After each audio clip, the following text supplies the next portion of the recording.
In 12th class biology today, we have to start the first chapter, that is the living world. The living world, the world which is filled by the living beings, the organisms, the plants, the microorganisms. This is the living world.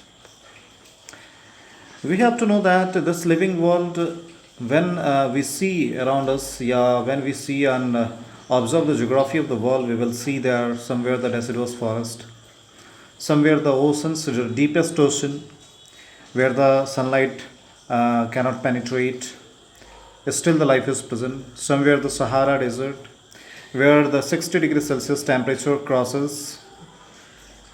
Somewhere the Alaska, Siberia climatic condition, where the minus, Antarctica circle or Arctic circle, where the minus 30, minus 40, minus 50 degrees Celsius temperature exists.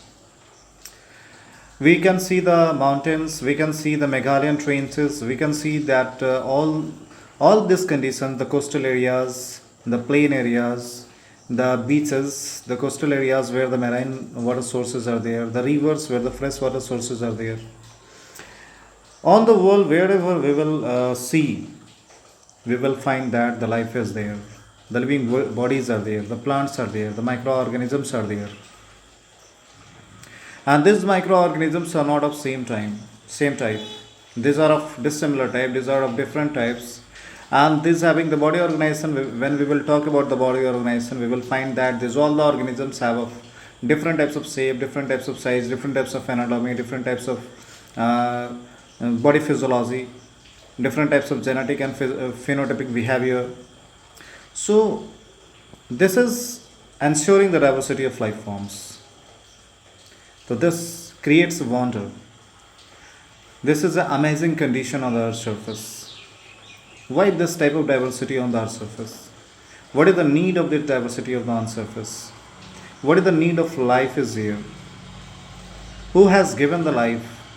So many questions are here. But we cannot answer the two questions. Who has given the life here? And what is the purpose of life on the earth? But we can see the diversity of the living beings. We can see the living beings which have developed from the simpler form to the complexity.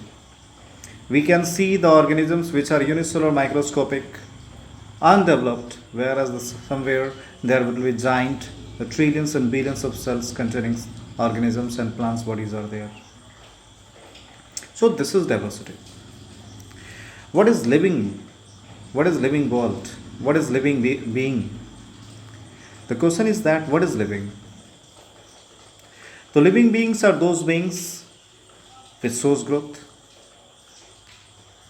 which shows response against the different environmental conditions or internal conditions, which shows metabolism inside the body, means the synthesis process, means the breakdown process, means the biochemical process, which shows the self-replication, means the replication process from one parent cell to the two daughter cells, means that is the reproductive process, means the organisms will be producing the offsprings of their own kind by the different reproductive methods.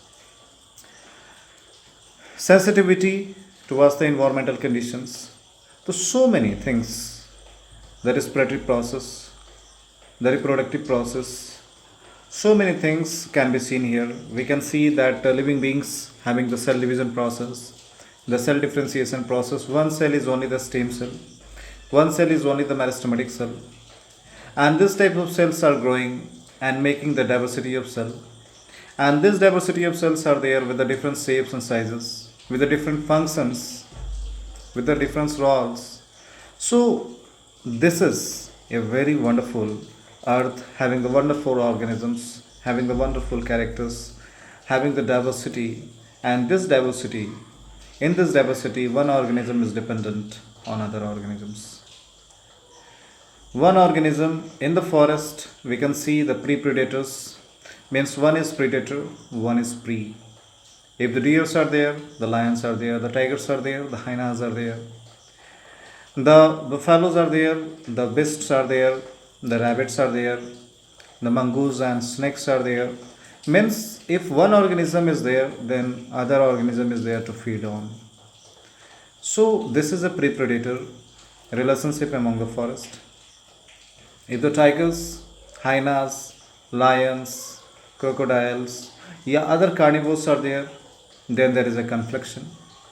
This confliction that is showing that the establishment and the fight for the dominance over the particular geographical area, so that one can stand the kingdom and one can stand the territory for the survival.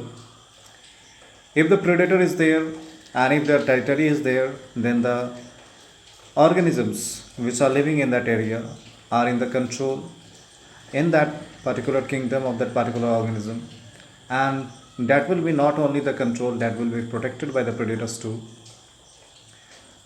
Other things we have to discuss here, that what the one by one we will be discussing here the characteristics feature, so that we can identify what is living being and what is non-living being.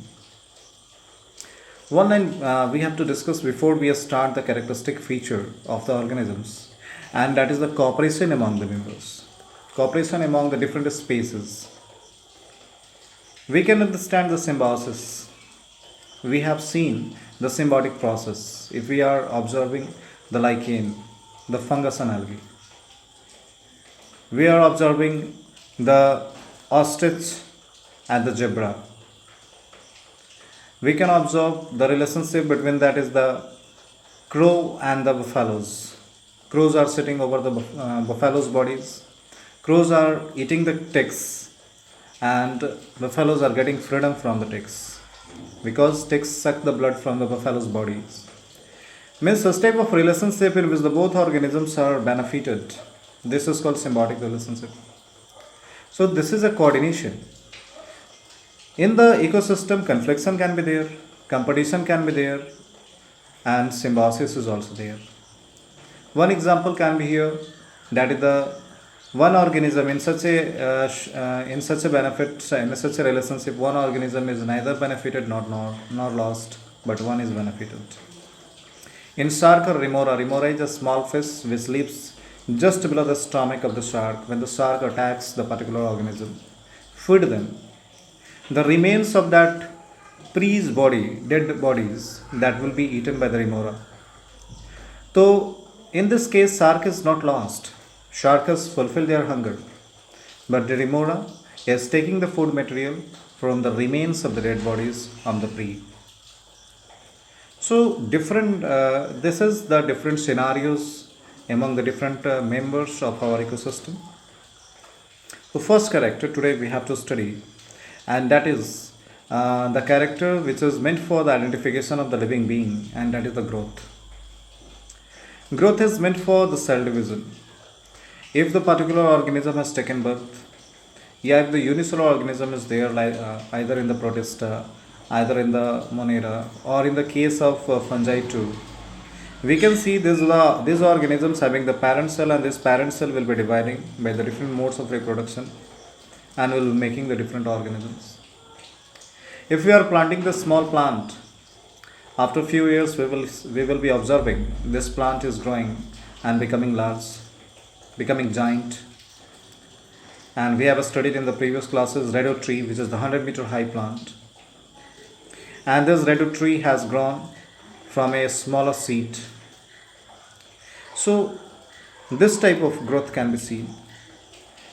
In the in vitro culture, if the particular bacteria is cultured after providing the suitable medium, we can see this organism is growing, this E. coli is multiplying by the maldifusion and making many E. coli. In the few minutes, it can make thousands of E. coli, hundreds of E. coli. It means that the parent cell is dividing continuously and it is rapidly dividing, and due to which the next offsprings are grown.